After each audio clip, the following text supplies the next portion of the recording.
Vous avez certainement sa chanson dans la tête en voyant son visage. Pourtant, Coxie est passée à autre chose. Et elle attend un heureux événement, comme elle l'a annoncé le 24 janvier 2024 dans l'émission Chez Jordan de Luxe sur C8. Elle a finalement trouvé un garçon à qui il n'était pas nécessaire d'enlever la cédille. La chanteuse Coxie, de son vrai nom Laure Cohen, a totalement changé de vie depuis l'époque où elle donnait de la voix, sur scène comme à la radio.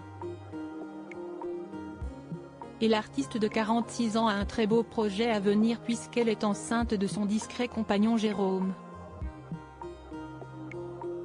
Si est ce qu'elle a dévoilé, le mercredi 24 janvier 2024 sur C8, dans l'émission Chez Jordan de Luxe.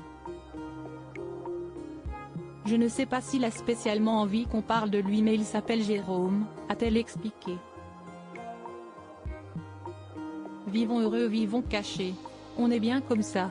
Sans trop rien dire à propos de son compagnon, Coxie a révélé qu'elle était en couple avec lui depuis 3 ans et qu'ils s'étaient rencontrés grâce à l'application Tinder en 2020, pendant le deuxième confinement dû à la pandémie de Covid-19.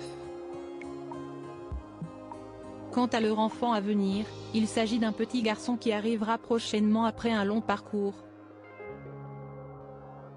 J'ai tellement voulu cet enfant, assure Coxie. Honnêtement je voulais vraiment un enfant donc fille, garçon, j'étais très heureuse.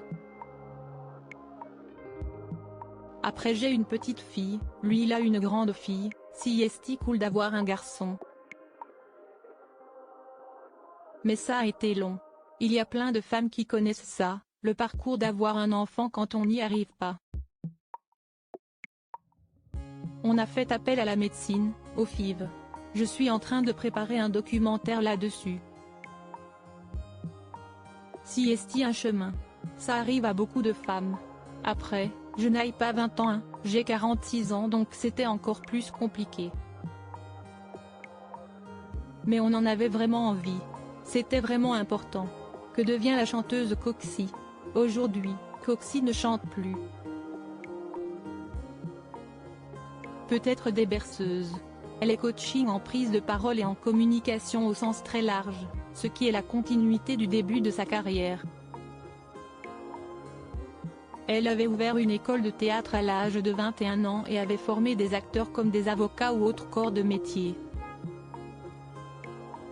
Je me suis rendu compte qu'il y avait un vrai besoin et un vrai manque en France autour de la prise de parole, constate-t-elle. Et quand j'ai terminé ma saison en radio auprès de Manu sur Énergie, j'avais besoin de challenger mes compétences intellectuelles. J'avais envie d'utiliser mon cerveau, ce que je faisais peu en radio.